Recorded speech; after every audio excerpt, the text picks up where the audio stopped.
Kakak perempuan membunuh seekor ular dan membuatnya menjadi celana dalam model G-string. Dan memakainya selama 3 tahun penuh tanpa pernah melepasnya. Katanya, kulit ular itu licin seperti giok dan dapat meningkatkan gairah.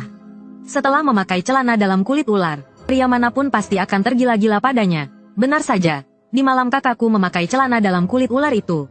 5 pria menyelinap ke kamarnya. Tak lama kemudian, terdengar suara desahan dari dalam kamar.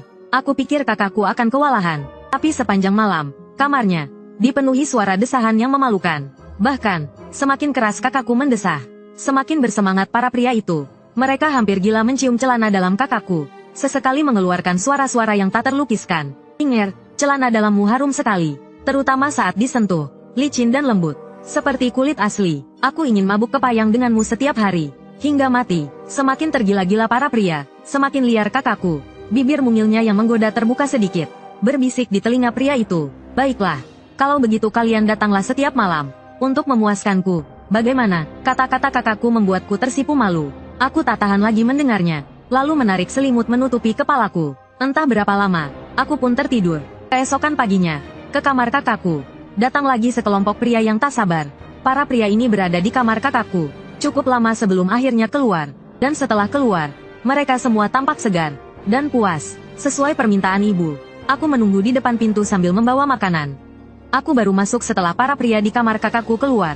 Entah sudah berapa lama aku berdiri, kakiku pegal. Sejak kakakku terlibat dengan para pria di desa, dia tidak perlu melakukan apa-apa. Setiap hari dia hanya perlu berbaring di tempat tidur, menunggu pria datang untuk memuaskannya. Setelah semua pria pergi, aku membawa makanan ke samping tempat tidur kakakku, dan membangunkannya untuk makan. Kulihat kakakku tengkurap di tempat tidur, selimut menutupi tubuhnya. Hanya kepalanya yang tertutup rambut yang terlihat, wajahnya tak terlihat sama sekali. Dan dia sepertinya sedang makan sesuatu. Sesekali mengeluarkan suara, terangan yang sangat menikmati. Aku memanggil kakakku beberapa kali, tapi dia tidak menjawab. Aku ingin mendekat untuk melihat apa yang sedang dilakukan kakakku. Tapi saat aku mendekat dan melihat dengan jelas, pemandangan di depanku membuatku terkejut. Kulihat kakakku dengan mulut penuh darah, sedang memegang seekor tikus besar, dan menggigitinya tanpa henti. Kaki dan perut tikus itu sudah digigit oleh kakakku, tapi tikus itu masih terus mencicit. Dan sepertinya terdengar juga suara cicitan tikus dari tempat tidur. Karena khawatir, aku membuka selimut kakakku untuk mengusir tikus itu. Tapi saat aku membukanya, aku langsung terjatuh ke lantai. Kulihat ada selaput tipis di antara kedua kaki kakakku. Sepertinya menempel satu sama lain. Dan kaki kakakku terus bergerak-gerak.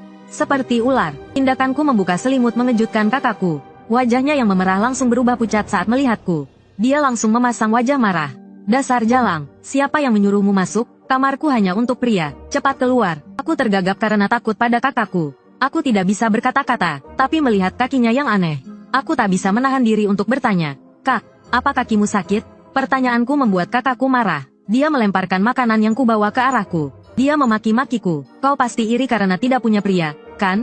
Kau iri karena kakakmu ini disayang pria. Kau sengaja memancing emosiku. Ya, tapi, dasar jalang rendahan sepertimu tidak pantas merebut pria dariku. Keluar dari rumahku, pergi sejauh-jauhnya. Setelah berkata begitu, kakakku masih bergaya, menunggu kedatangan pria berikutnya. Aku memegangi lukaku, dan terlatih-tatih keluar dari kamar kakakku. Setelah keluar, aku menceritakan pada ibu kalau kakakku memakan tikus hidup-hidup. Ibu tidak takut, malah menarik tanganku dengan semangat dan bertanya, apa ada yang aneh dengan kaki kakakmu? Aku terkejut, bagaimana ibu bisa tahu? Tapi aku tetap menceritakan semuanya pada ibu. Kaki kakakku aneh, seperti menempel jadi satu. Begitu aku selesai bicara, mata ibu berbinar dengan senyum yang tak ku mengerti. Dia mengangguk dan bergumam, sebentar lagi, beberapa hari lagi akan lebih empuk. Melihat senyum ibu yang semakin lebar, aku bingung. Ibu, apa yang ibu katakan? Ibu segera kembali tenang, dan berkata sambil tersenyum, tidak ada apa-apa, cepatlah bekerja. Aku menjawab dan hendak pergi. Tapi ibu memegang tanganku. UER, ibu ambilkan produk perawatan kulit untukmu. Aku menatap ibu dengan tak percaya. Ini pertama kalinya ibu begitu baik padaku. Sebelumnya, ibu tidak pernah memberiku produk perawatan kulit. Semuanya diberikan pada kakak. Hidungku terasa perih dan air mataku mengalir. Ibu, kenapa memberiku produk perawatan kulit? Ibu tersenyum dan berkata, tidak apa-apa, kau sudah besar. Sudah waktunya merawat diri. Hari-hari berikutnya, kakakku semakin aneh. Dia mulai merangkak di seluruh rumah. Pria yang masuk ke kamarnya juga semakin banyak. Setiap pria yang keluar tampak puas, dan berkata belum pernah mendapatkan yang sebagus ini. Tekstur kulit dan dagingnya tidak seperti manusia. Sungguh luar biasa, seperti bidadari. Ibu tampak gembira melihat para pria itu puas. Dia sangat senang. Dia berkata akan mencarikan lebih banyak pria untuk kakak. Nafsu makan kakak juga meningkat. Agar kakak kenyang, ibu mengincar anjing kami, Ahuang. Dia berkata jika kulit Ahuang dikuliti dan diberikan pada kakak, kulit kakak pasti akan lebih bagus. Saat ibu hendak mengasah pisau untuk menguliti anjing, seseorang bergegas masuk ke rumah kami. Bibi Wang, gawat, ada yang meninggal lagi. Orang yang datang adalah kepala desa, Zhang Cuxi. Usianya hampir sama dengan ibuku, dan mereka berdua sudah lama berteman baik. Aku tidak tahu apa yang dikatakan kepala desa Zhang kepada ibuku, tapi ibuku langsung lari keluar bersamanya. Saat ibuku keluar, aku segera melepaskan tali yang mengikat Ahuang, dan melepaskannya. Ahuang sepertinya tidak mau pergi. Meskipun aku memukul dan memarahinya, dia tetap tidak mau pergi. Setelah beberapa saat, Ahuang sepertinya tahu aku menyelamatkannya. Tatapannya seperti mengatakan padaku, bahwa suatu hari nanti dia akan kembali. Dia terakhir menatapku dan merengek beberapa kali. Sebelum akhirnya berbalik pergi, aku melihat Ahuang berlari pergi, dan terus merasa lega. Larilah, lari sejauh mungkin. Setelah Ahuang pergi, aku keluar, dan diam-diam mengikuti ibuku dan kepala desa Zhang. Mereka berdua berjalan ke tengah kerumunan, yang dikelilingi oleh penduduk desa yang bergosip. Aku menerobos kerumunan dan melongokkan kepala, untuk melihat apa yang terjadi. Melihatnya saja sudah cukup, dan aku langsung muntah karena jijik. Terlihat 3 pria telanjang tergeletak di tanah, dan ketiga pria itu hanya memiliki tubuh bagian atas. Tubuh bagian bawah mereka hancur berantakan, seolah-olah telah dicabik-cabik dan dimakan oleh binatang buas. Terutama bagian bawah tubuh mereka, sudah membusuk dan berbau busuk. Saat aku muntah-muntah, aku mendengar ibuku dan kepala desa Zhang berbisik, Bibi Wang, sudah banyak orang yang mati bulan ini. Apakah kamu tidak menyadari bahwa semua yang mati adalah mereka yang pernah masuk ke kamar Pinyer? Begitu kepala desa Zhang mengatakan itu, wajah ibuku langsung memerah karena marah. Zhang Cuxi, apa maksudmu? Jadi maksudmu orang-orang ini dibunuh olehku? Wang Xiulian, kepala desa Zhang ingin menangis dan terus menghentakkan kakinya. Salah, salah. Ular manusia yang sebenarnya, pintar dan pandai menyamar. Mereka tidak akan makan manusia seperti binatang buas. Hanya ular manusia biasa yang cacat, yang haus darah dan memakan manusia seperti hewan. Cuxi, maksudmu, Pinyer yang hampir sempurna. Dia bukan. Zhang Cuxi menghentakkan kakinya lagi, dan menyeringai sambil mengangguk kuat. Ya, orang lain. Saat itu, aku tanpa sengaja menginjak ranting di tanah. Ibu dan kepala desa Zhang menoleh ke arahku pada saat yang bersamaan. Saat aku takut ketahuan ibu, tiba-tiba muncul tangan seperti kulit kayu kering, dan menarikku ke dalam kerumunan. Aku berusaha keras untuk melihat siapa yang menarik tanganku di kerumunan. Dan ternyata itu nenekku. Nenek menoleh ke arahku dan memberi isyarat set, menyuruhku untuk diam. Aku sangat senang bisa bertemu nenek. Karena nenek pindah saat aku masih kecil. Hanya ada satu alasan dia pindah, yaitu mertua dan menantu perempuan tidak akan pernah bisa hidup berdampingan dengan damai. Sejak nenek pindah, aku selalu merindukannya. Aku ingat waktu kecil, nenek paling sayang padaku. Makan minum, selalu aku yang didahulukan. Nenek menggandeng tanganku, membawaku ke tempat lapang yang sepi. Belum sempat aku mengobrol dengan nenek, kata-katanya menghentikanku. Sanya, nenek datang untuk menyelamatkanmu. Aku menatap nenek dengan tak percaya. Bukankah aku baik-baik saja? Apa maksud perkataan nenek? Nenek meletakkan kedua tangannya di pundakku, menatapku dengan tegas. Arya, ibumu ingin membunuhmu. Aku menepis tangan nenek. Mana mungkin, Nek, nenek bercanda. Meskipun ibu sering memukul dan memakiku, tapi dia tidak mungkin membunuhku. Arya, dengarkan nenek. Apa kau merasa ibumu bertingkah aneh akhir-akhir ini? Dan tiba-tiba bersikap baik padamu, bahkan memperhatikan kulitmu? Nek, kau nenek tahu? Nenek menghela nafas panjang lalu berkata, ibumu sedang memelihara ular kulit manusia. Setelah kakakmu memakai celana dalam kulit ular itu, setelah disentuh pria, akan menyatu dengan kulit manusia. Lambat laun akan menjadi ular kulit manusia yang unik. Setelah ular kulit manusia terbentuk, kulitnya akan sangat berharga. Ibumu ingin mengulitimu untuk dijual. Mendengar perkataan nenek, aku menangis ketakutan. Tapi yang memakai celana dalam kulit ular, kan kakak, bukan aku. Nenek bergumam dengan suara pelan, hampir tak terdengar. Salah, dia bukan. Belum sempat aku mengerti maksud nenek. Wajahnya berubah menjadi ramah. Tidak apa-apa, cucuku sayang. Nenek akan melindungimu. Nenek mengeluarkan botol kecil dari sakunya. Botol itu diikat pita merah, dengan ukiran yang tampak kuno. Aku berkedip dan bertanya, apa ini, Nek? Sanya, ini barang berharga. Sebelum ibumu menyuruhmu memakai celana dalam, minumlah obat ini. Ini bisa menyelamatkan nyawamu. Meskipun aku tak mengerti, tapi ini demi kebaikanku. Aku menyimpan obat itu, dan mengangguk pada nenek dengan penuh terima kasih. Sebelum pergi, nenek berpesan, jangan percaya siapapun. Sesampainya di rumah, aku heran, karena tak mendengar suara desahan dari kamar kakak. Seharusnya hari ini ada pria datang mengunjungi kakak. Tapi kamar kakak sangat tenang. Hari hampir gelap, ibu dan kepala desa belum pulang. Seperti biasa, aku menyiapkan makan malam dan membawanya ke kamar kakak. Kakak juga aneh hari ini. Biasanya saat aku masuk, dia langsung memakiku dan menyuruhku pergi. Tapi sekarang dia bersembunyi di balik selimut. Bahkan tak menampakkan kepalanya. Aku berjalan hati-hati ke tempat tidur dan membuka selimutnya. Kakak yang kulihat di tempat tidur, tak seperti manusia lagi. Kakinya hampir menyatu, dan dipenuhi corak aneh. Kakak meringkuk dan menggeliat di sana. Sepertinya ada bekas air mata di sudut matanya. Dia melihatku berdiri di samping tempat tidur, dan langsung meraih tanganku. Adikku sayang, bisakah kau membantu kakak? Aku melihat keadaan kakak yang menyedihkan ini, dan teringat perkataan nenek bahwa kakak akan mati. Aku pun merasa iba. Kak, katakan saja, bantuan apapun akan kulakukan untukmu. Saat aku menyanggupi, sudut bibir kakak tertarik membentuk senyuman penuh makna. Dia menegakkan tubuhnya dan menatapku dengan memelas. Lalu berkata, lepaskan celana dalam kakak dan pakailah. Mendengar permintaan kakak, wajahku memucat ketakutan. Nenek baru saja memberitahuku hari ini. Setelah memakai celana dalam kulit ular, aku akan berubah menjadi manusia ular. Kak, sekarang kau memberiku celana dalam ini. Apa kau tidak sedang mencelakaiku?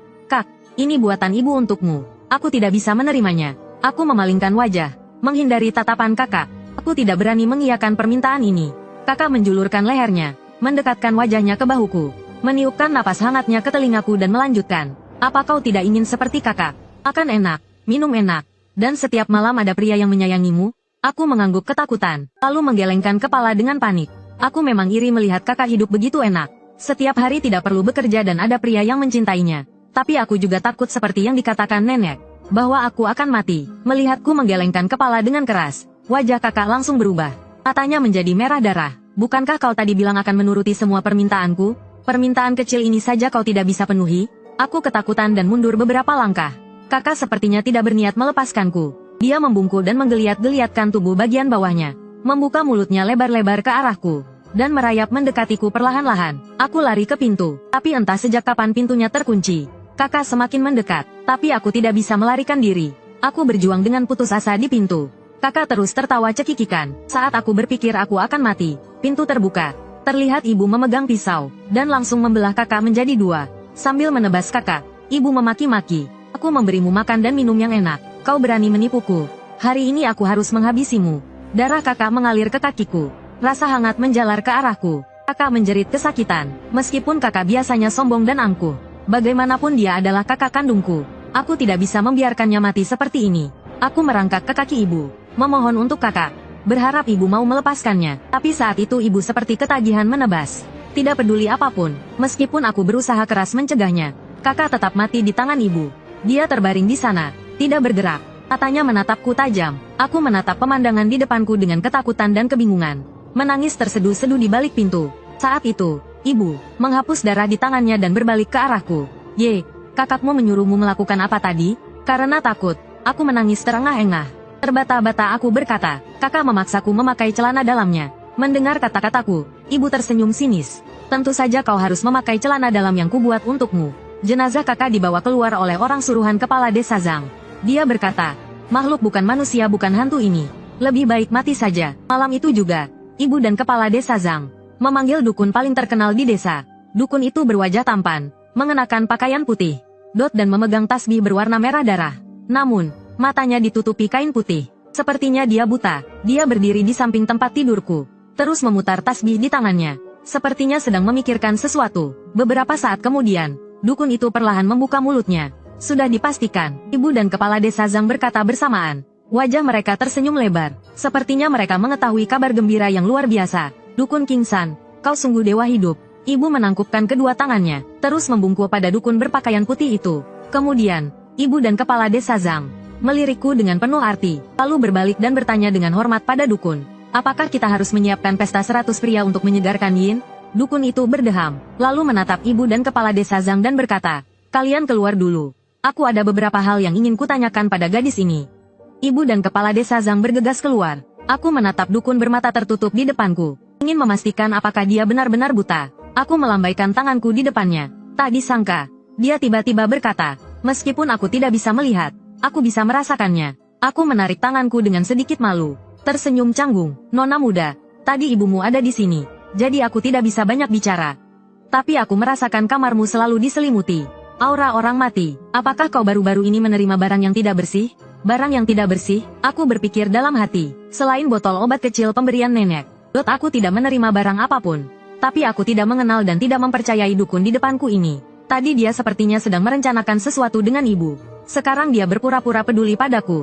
Melihat aku diam, dukun itu menghela nafas dan berkata, "Nona muda, jika kau tidak jujur, tidak ada yang bisa menyelamatkanmu. Aku jelas mencium bau orang mati yang kuat padamu. Siapa yang kau temui akhir-akhir ini?" Dukun itu berwajah tampan dan rupawan.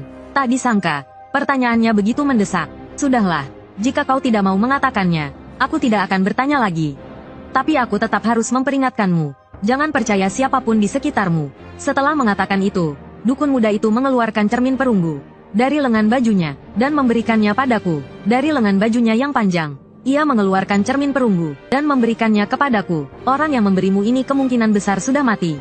Jika kau tidak percaya, gunakan cermin ini untuk melihat wujud aslinya. Wajah orang mati membusuk, seluruh tubuhnya hancur. Cermin perunggu ini akan menunjukkan wujud aslinya. Setelah berkata demikian, sang Taois melambaikan tangannya dan pergi.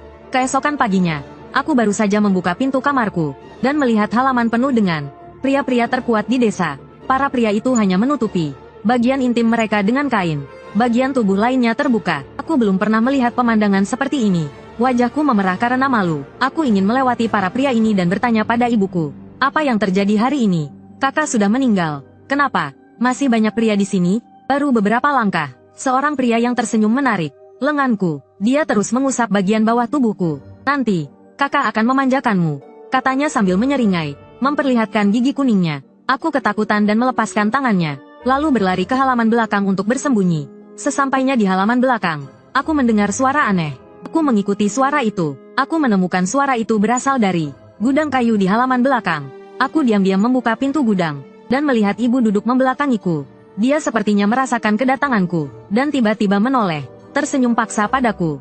Tangannya yang berlumuran darah ular memegang celana dalam kulit ular yang baru saja dijahit. "Ini ku buat khusus untukmu, Yuer." Ibu mendekatiku sambil memegang celana dalam kulit ular berdarah itu. "Yuer, kaulah harapanku sekarang. Ibu sengaja mengadakan ini untukmu hari ini. Pesta 100 pria untukmu. Pesta 100 pria pembangkit yin. Banyak pria melayanimu. Apa kau tidak suka?" Aku menolak celana dalam kulit ular yang diberikan ibu. Terus menggelengkan kepala. "Bu, aku tidak mau. Aku baru 15 tahun." Mendengar penolakanku, ibu langsung menjambak rambutku dan mendorongku ke tanah. Aku menangis dan bertanya, "Bukankah aku putrimu? Kenapa kau melakukan ini padaku?" Jangan menolak tawaranku. Gadis murahan sepertimu berani menentangku." Saat itu, Kepala Desa Zhang Cuxi masuk. Aku memeluk kakinya dan memohon bantuannya. "Kepala Desa Zhang, aku melihatmu masuk ke kamar kakakku. Jika kau tidak menolongku, aku akan membocorkannya dan membuatmu malu di desa." Ancamanku tidak berpengaruh. Kepala Desa Zhang dan ibu tertawa terbahak-bahak. "Gadis bodoh ini benar-benar tidak tahu diri. Aku tidak hanya akan membuat kakakmu melayaniku, tapi kau juga." Kepala Desa Zhang mendorongku ke tempat tidur. Ibu meraba celanaku. Aku meronta-ronta, berusaha melawan. "Bu, kumohon, bukankah kau ingin aku memakai celana dalam kulit ular itu? Biar aku sendiri. Biar aku sendiri." Aku menangis sejadi-jadinya, memohon pada ibu untuk melepaskanku. Saat itu aku merasa sangat putus asa. Pakaianku, karena ditarik dengan kuat, sudah robek dan compang camping. Di tubuhku juga ada bekas jari kepala desa yang mencengkeramku. Ibu mendengar tangisanku memohon ampun. Baru kemudian dia melepaskan tanganku dengan puas. "Begini kan lebih baik. Ku berikan kau waktu 1 jam untuk bersiap-siap menyambut tamu." Setelah mengatakan itu, ibu bertepuk tangan dan memberi isyarat pada kepala desa lalu keluar. Tak lama setelah ibu pergi, pintu kamarku didorong terbuka.